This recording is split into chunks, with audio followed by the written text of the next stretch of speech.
Teacher দিদির কথা যদি সত্যি হয়ে যায় তখন আমি আমি আমি আমি তোমাকেই ভালোবাসি, আর কারোর কথা বাবা আমার কাছে পাপ, সে তুমি জানো না। তোমাকে সবকিছু বুঝিয়ে না বললে তুমি কেন বোঝনে বলো তো? না, আমি তো পয়সা বাঁচাতে এখানে আছি, টাকায় পড়ে আমি এখানে আছি। নাহলে কটা মাস অন্য কোথাও থাকলে, বাইরে কোথাও থাকলে আমার স্কলারশিপের অর্ধেক টাকা ওখানেই চলে যাবে। তোমাদের বাড়িতে যেটুকু টাকা আমি পাঠাই সেটা তো আমি আর পাঠাতে পারবো না। টাকা না পাঠালে তোমাদের চলবে, তাই তো? না, টাকা কেন? টাকা কেন পাঠাবি? না, টাকা তো তোকে পাঠাতেই হবে। তুই না বরং এক কাজ কর, তুই এ কটা মাস বাড়ি থেকে যাতায়াত কর, ব্যাস, তাহলেই তো সব দিক রক্ষে হয়। আর সেই এক কথা, রোজ রোজ যাতায়াত করলে তাতে গাড়ি ভাড়ায় কত টাকা যাবে তোমার কোনো ধারণা আছে? আর তাছাড়া রোজ রোজ এতটা পথ যাতায়াত করলে আমি কখন ঘুমাবো আর আমি কখন পড়বো বলো? যাই বলিস রাজু, এত কিছুর পরেও তোর আবার সেই এ বাড়িতে এসে ওঠায় আমি না বেশ অবাক হয়েছি। আরে টিচার দিদি কি করেনি তোর সাথে? তোকে কত অপমান করেছে, মিছে কথা বলেছে তোর নামে, আর তুই তারপরেও সেই ওর ডাকে এখানে ছুটে এলি। তুমিও তো আমার সাথে অনেক কিছু করেছো, করনি? দেখেছিস তুই, দেখেছিস কেমন কথা পেঁচিয়ে দিস? আরে বাবা, আমি যা করেছি সে তো শুধুমাত্র তুই আমাকে স্বামীর অধিকার দিস না বলে করেছি। ও আচ্ছা, তাই জন্য তুমি আমার বিরুদ্ধে কোর্টে সাক্ষী দিতে আসো, তাই না? তাই জন্য আমি কতটা খারাপ সেটা প্রমাণ করার জন্য উঠে পড়ে লাগো, আমাকে মুশকিলে ফেলার জন্য মরার মিথ্যে নাটক করো, তাই তো? ও, আর তুই তুই যে আমাকে ত্যাগ দিবি বলে আইনের কাগজপত্র সই সাবুত করতে গেছিলি, তার বেলা কোনো দোষ নেই। আমি তো সই করিনি, আমি তোমার বলাতেই সই করিনি, তাই না? আরে লাজ, আমাকে একখানা সত্যি কথা তুই বলবি? কি? রাজু, আমাকে সত্যি করে বলতো, এই যে টিচার দিদি আমাকে একদিন ধরে যে একখানা কথা বলে আমার মাথা খারাপ করে দিত, এই কথাখানা কি একেবারেই মিথ্যে? আমাকে বলতো, তোর এই অনুভব দাদার প্রতি কোনো প্রেম পীড়িত নেই, কোনো বাপ ভালোবাসা নেই?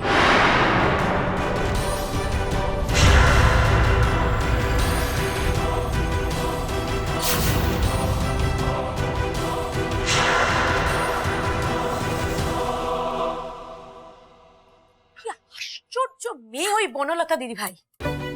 আচ্ছা, ও যে সুদেবকে আজকের অনুষ্ঠানের জন্য ইনভাইট করেছে সেটা আমাদের একবারও জানানোর দরকার মনে করলো না? আমার মনে হয় কি জানিস তো, ওকে রাতের অনুষ্ঠানের জন্য নেমন্তন্ন করা হয়েছিল। হাবা গোবা তো সাত সকালে এসে হাজির হয়েছে। বনলতার কি দরকার ছিল আদিক্ষেতা করে ওকে নেমন্তন্ন করার? দুটো মিলে তো আমার ছেলেটার জীবনে কম অশান্তি ঘটায়নি। আর ওই সুদেব দুদিন আগেও তো কোর্টে গিয়ে লাজুর এগেনস্টে কত সাক্ষী টাক্ষী দিল, আর এখন দেখো কেমন এসে লাজু লাজু। নির্লজ্জ, লজ্জা শরমের কোনো বালাই নেই। আমারও কেমন জানি মনে হচ্ছে জানিস তো, কেমন একটা অস্বস্তি হচ্ছে। আমার মনে হচ্ছে আবার আবার বনলতার কথা অনুযায়ী সবকিছু হচ্ছে। কে জানে বাবা, বনলতা নিজের ভুল বুঝতে পেরেছে তো, নাকি ওর মাথায় অন্য কিছু চলছে? কৃষ্ণ কি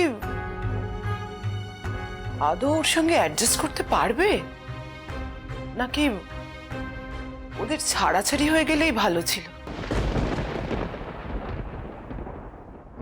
আমি ঘর পোড়া গরু দিদি ভাই, সিঁদুরে মেঘ দেখলে ভয় পাই।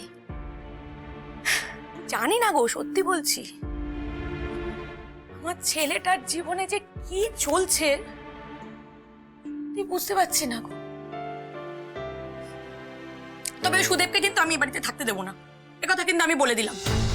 সে বনলতা যতই আদিক্ষেতা করুক না কেন, আর সুদেবও যদি ভাবে যে বেশ 2-3 দিন এখানে জামাই আদরে ফুর্তি করবে, তা কিন্তু হবে না।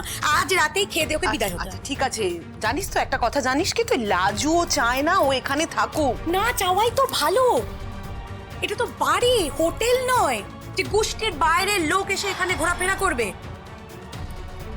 একে তো ওই লাজু 1 বছর ধরে দিদি ভাই 1 বছর ধরে ওকে বয়ে বেড়াচ্ছে। এবার ভাবলাম যে না নিস্তার পেয়েছি, না ফিরে এলো একেবারে অচল পয়সার মতো। কতদিন থাকবে সেটাও জানি না। আমি একটা কথা বলে দিচ্ছি দিদি ভাই, আমি কিন্তু আর চুপ করে থাকবো না, এবার আমি মুখ খুলবো।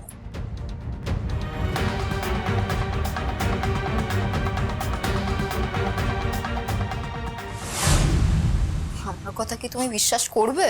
তুমি তো শুধু তোমার টিচার দিদির কথাই বিশ্বাস করো। দেখ লাজু, তুই এমনি করে আমাকে বলবি না। আচ্ছা তোর কি মনে হয় আমি কি শুধুমাত্র ওই টিচার দিদির কথা শুনে এখানে এসেছি? তোর প্রতি আমার কোনো টান নেই, কোনো বাপ ভালোবাসা নেই?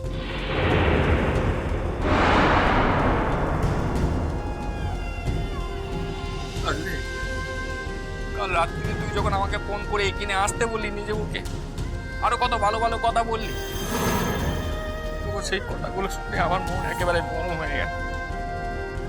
মনে হলো গতকাল আমি যেন তোকে নিজের কাছে পাইনি।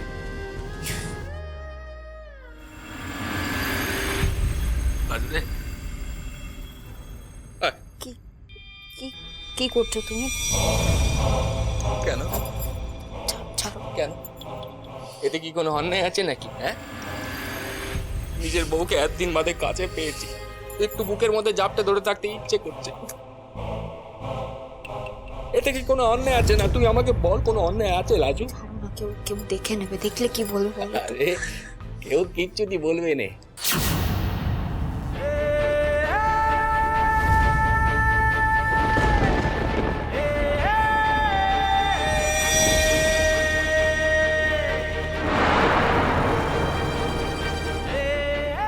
কি রে, তুই এমনি করে আমার থেকে শিখকে আছিস কেন? জানো অন্য কোনো পর পুরুষ তোকে জড়িয়ে ধরেছে, তোর স্বামী না? দেখ লাজু, আমি কিন্তু তোকে খুব ভালোবাসি, কিন্তু আমার না মাঝে মধ্যে খুব ভয় হয়ে যায়। মনে হয় ওই টিচার দিদির কথা যদি সত্যি হয়ে যায় তখন আমি আমি আমি তোমাকেই ভালোবাসি, তোমাকেই ভালোবাসি। হ্যাঁ, কি বলে? আমি তোমাকেই ভালোবাসি, আর কারোর কথা ভাবা আমার কাছে পাপ, সে তুমি জানো না।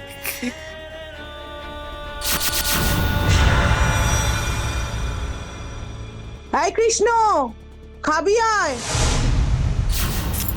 কেউ বাইরে আছে?